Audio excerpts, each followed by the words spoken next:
Thank you all for being here. I'm Charles Bone, and this has been an amazing journey. What a ride. And as I look across this room, I see so many people who have made this possible. And, you know, you've made it possible by all your support for Cyntoia, and the story will be written in some great length, and today we're just up here to brag. We're up here to say thank you to everybody here and everybody around the world who has been involved in pleading for, praying for the release of Cyntoia Brown. And I've had a number of you all say as we've come in the room today, oh man, you're my hero. You've done a great thing. You're a great lawyer. Let me tell you my response to that. We're here today because of two people. We're here today because of Governor Haslam, and we're here today because of Cyntoia Brown. There is nobody like Cyntoia Brown. And I may be a little prejudiced about that, but she deserves this and deserves the full credit for it. And the fact that we were just spokesmen, helpers along the way, so many of you all and us, is to our benefit, not to our benefit to be a part of this. So I want to say thank you, and let's celebrate and enjoy the day and look forward to August the 7th when we'll see her walk out of the prison. Thank you.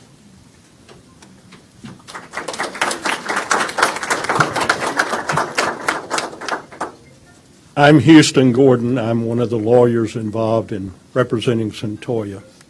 Cyntoia's transformation is nothing short of a miracle. To watch her go from where she was to where she is the most amazing thing that I've seen in my almost 5 decades of practice. Her story, though, is a story that should be a catalyst for a lot of others. Thousands of other juveniles. We need to see this as a national awakening to change the draconian laws that allow juveniles, children, to be placed in adult prisons when they're just children. They're not little adults.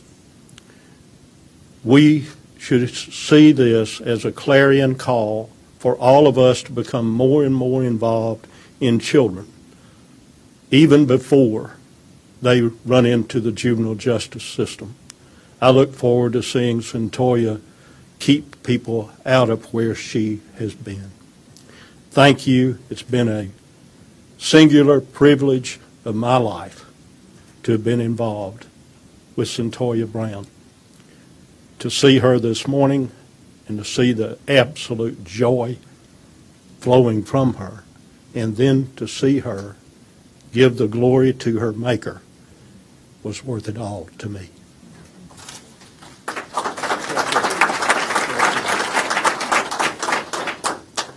My name is Ed Yarborough. I'm a member of the firm of Bone McAllister Norton, and I was privileged to come on board late in the game. Some might have said as the token Republican.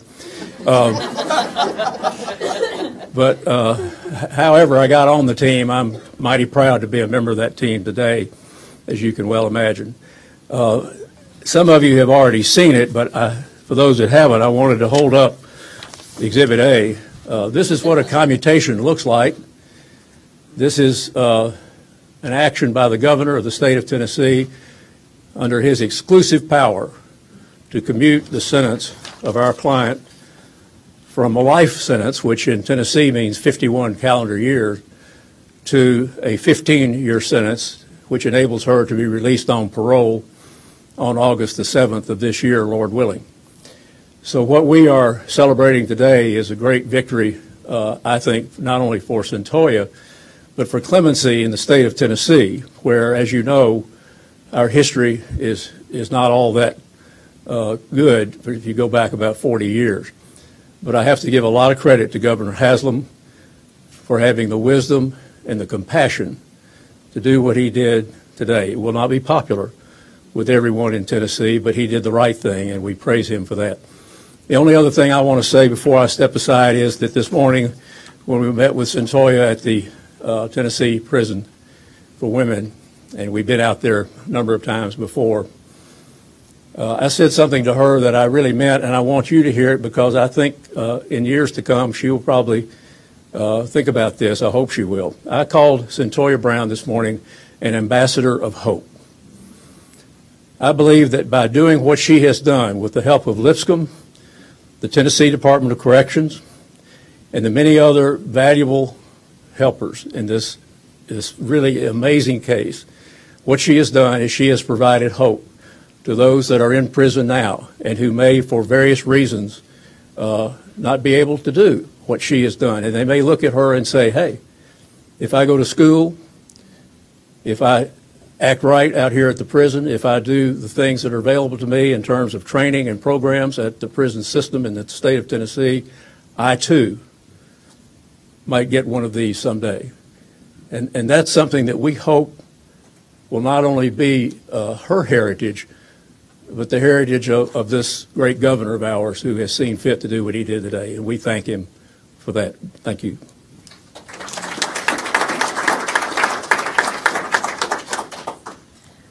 I am honored and privileged today to speak the words of Cyntoia Brown directly, and these were written by her this morning. Thank you, Governor Haslam, for your act of mercy in giving me a second chance. I will do everything I can to justify your faith in me. I want to thank those at the Tennessee Department of Corrections who saw something in me worth salvaging, especially Miss Connie Seabrooks. Miss Seabrooks, could you stand up for just a moment?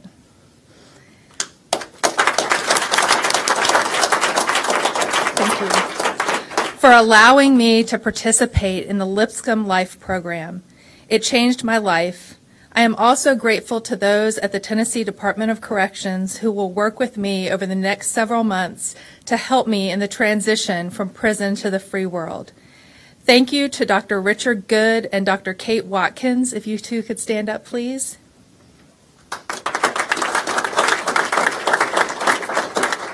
And if everyone from Lipscomb, if there's anyone else who's been involved in any way in the Lipscomb University Life program, if you all could please stand up. All right, raise your hand if you're already standing. I see some graduates of the Life program back there. And all of you at Lipscomb University for opening up a whole new world for me. I have one course left to finish my bachelor's degree, which I will complete in May 2019. I am thankful for all the support, prayers, and encouragement I have received. We truly serve a God of second chances and new beginnings. The Lord has held my hand this whole time, and I would have never made it without him. Let today be a testament to his saving grace. Thank you to my family and members of Cyntoia's family, if you could please stand up.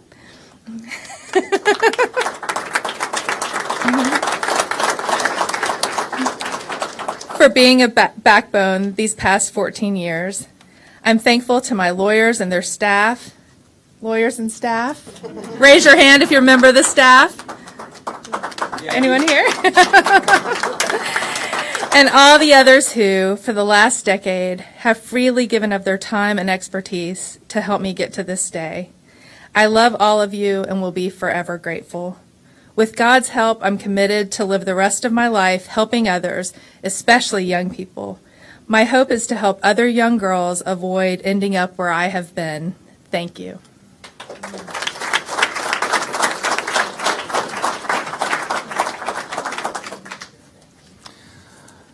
Good morning. I'm David Briley. I'm the mayor of Nashville, and I'm here to say a few thank yous and then offer a little bit more, I hope.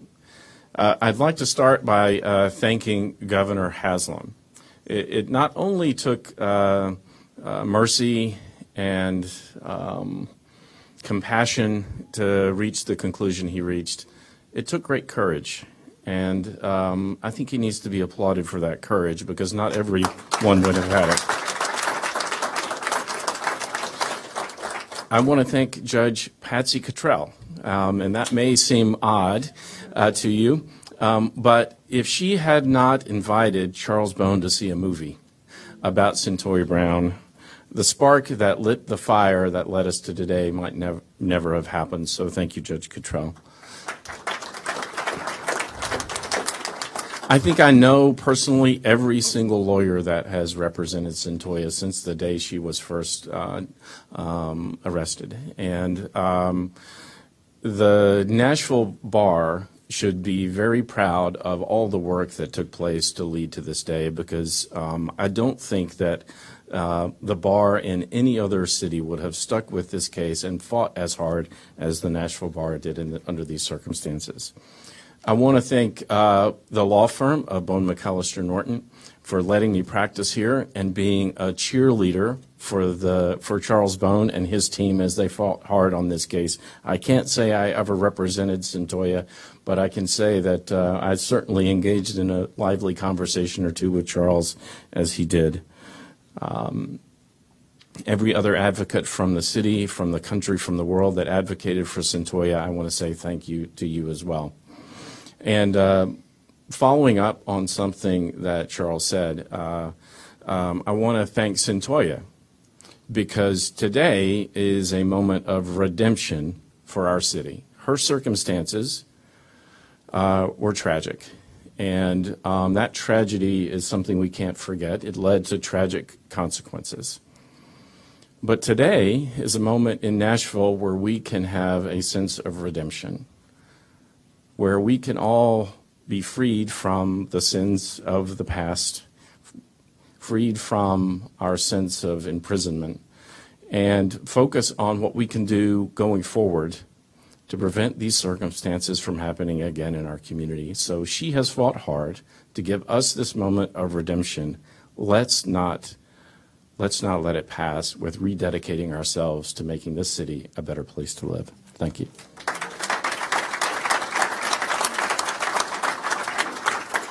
Hello, everyone. My name is Ramesh Akberry, and I'm the state senator for Senate District 29. Officially, I'll be sworn in tomorrow, so I guess I'm still senator-elect.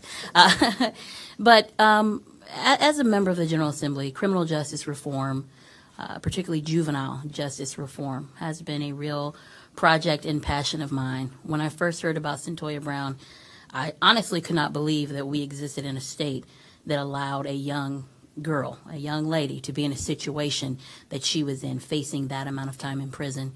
I'm very thankful to Governor Haslam for showing true courage, empathy, mercy, and also giving us all hope in the faith of redemption.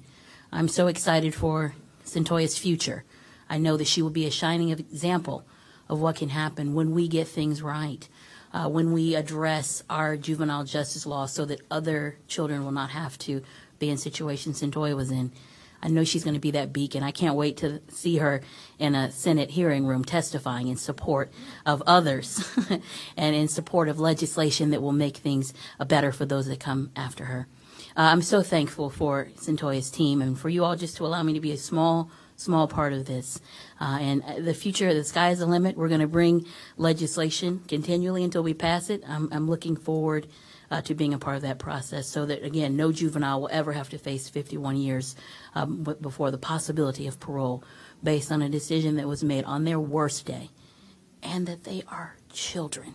And I think that's what Cyntoia's case has really highlighted. Thank you. Thank you all so much.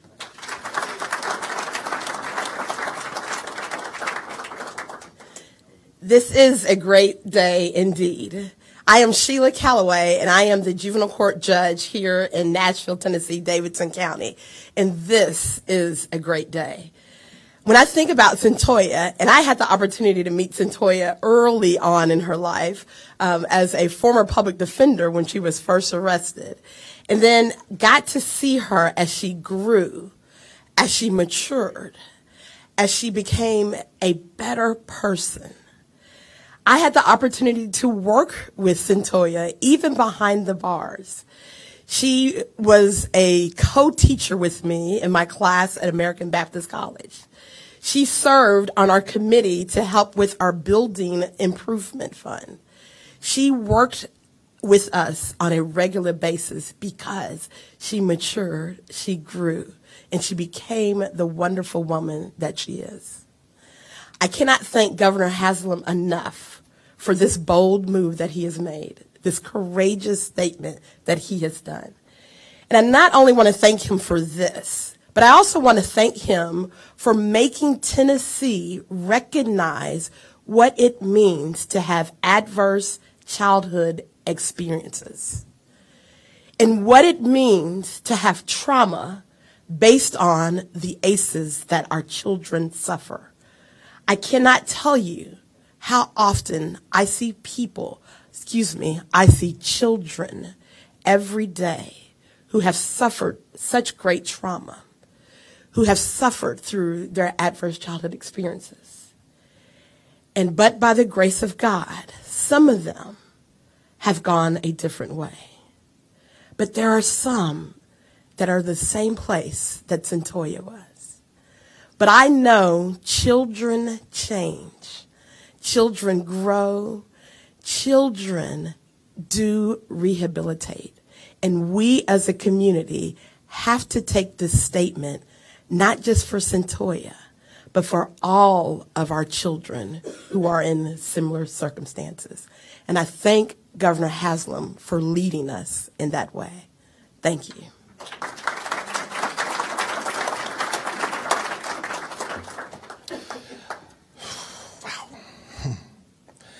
Today, we are grateful to God. I'm Bishop Joseph Walker of the Mount Zion Church here in Nashville, Tennessee.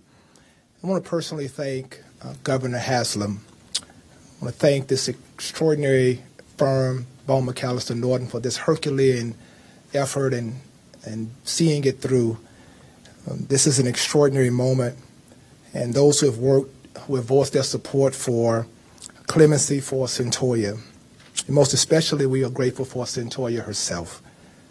We thank God for her and how she has lived a righteous life since being incarcerated, and for being the voice of the voiceless, people who have paid their debt to society yet suffer under the weight of an unjust sentence. We also continue to pray for Johnny Allen, for his family and friends who still suffer loss. But we know today that justice has been served. Cyntoia has paid for a crime committed when she was a child enslaved to prostitution and sex trafficking. She has learned many hard-won lessons in the 15 years since.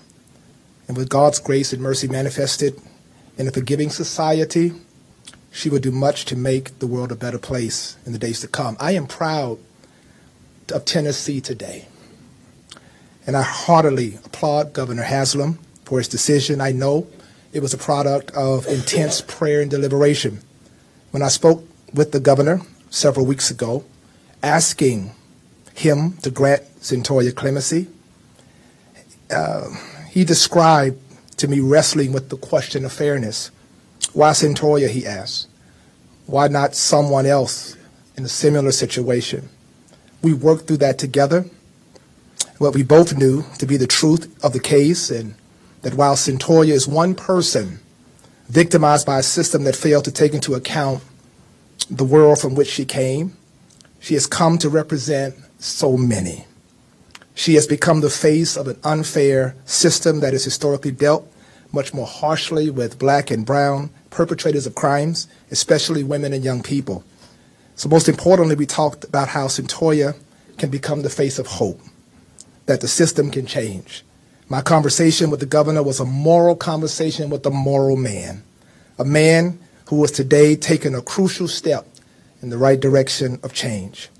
We at Mount Zion Church intend to honor Governor Haslam's faith in Cyntoia and all that she represents, having ministered to Cyntoia for many months through the Take One Initiative prison program. We pledge today to the governor, to the state of Tennessee, and to the nation that Cyntoia's faith family, we will walk with her throughout her years of probation and beyond to give her a framework for changing the system she knows all too well. We'll walk with her as she continues to champion restorative justice, working passionately on behalf of those wrongly accused, unfairly sentenced, particularly women and young people of color. Today is an amazing day, and to God be the glory. It's about Cyntoia today, and it's about this amazing moment and what it represents for so many. Hope, hope, hope has come alive again. Thank each of you.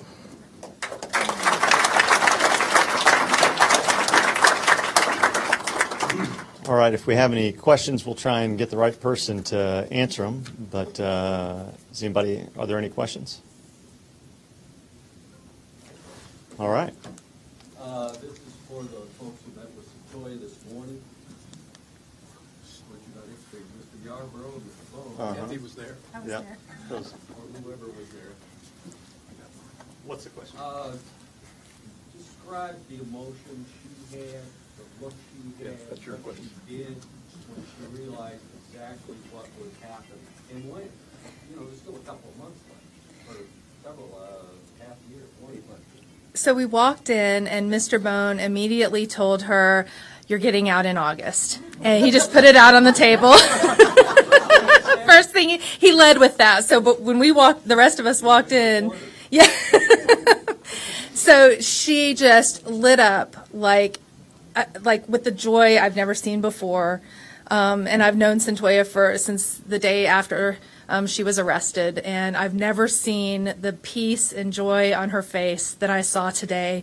There was overwhelming gratitude toward her attorneys, and mostly a lot of talk about her faith and how people who have believed in her and supported her and encouraged her in her faith were instrumental in getting her to this day.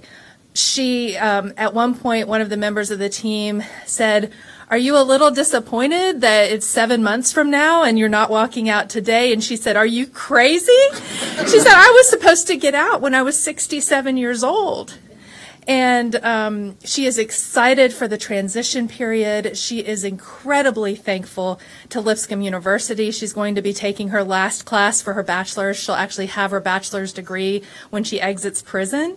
And will be able to continue on with her life from there. But she was just, she had an overwhelming gratitude towards all of the people across the world who have supported her. And she can't wait. And also especially to all of the people at the Tennessee Department of Corrections, and most especially to Governor Haslam.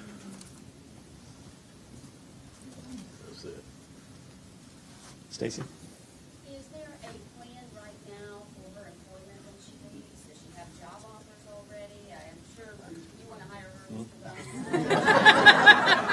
said that she wants to You'll see our office down the hall. Yeah. And she has a host family, and obviously there'll be a transitional period to acclimate her back into society. But what is the plan? I'm sure that the job offers will be plenty.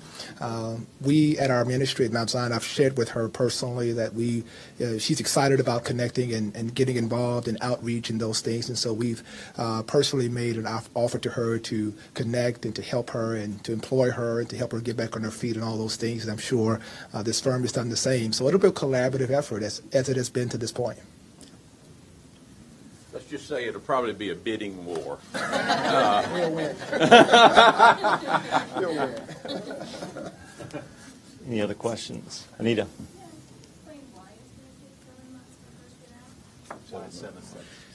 Well, if you'll look back at the record, August the 7th, 2019 is exactly 15 years from the date she was first arrested. And I think it was important to the governor that time frame of 15 years be acknowledged. We might also mention on that point that many people who've looked at this case in recent years have been of the opinion that it was a case that might have been settled on or resulted in a verdict of second-degree murder as opposed to first-degree. The penalty for second-degree murder in Tennessee for a first offender is 15 to 25 years. So she has will have served day for day the entire minimum sentence for second-degree murder when she's released.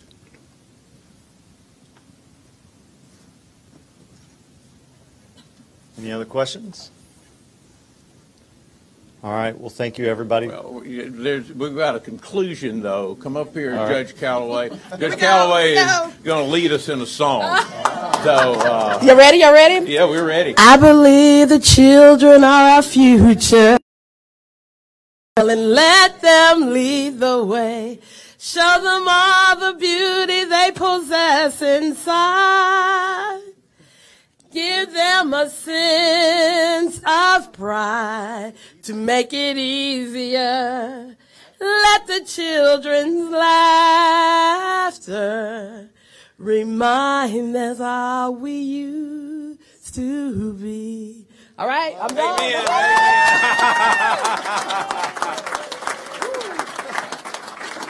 Hallelujah.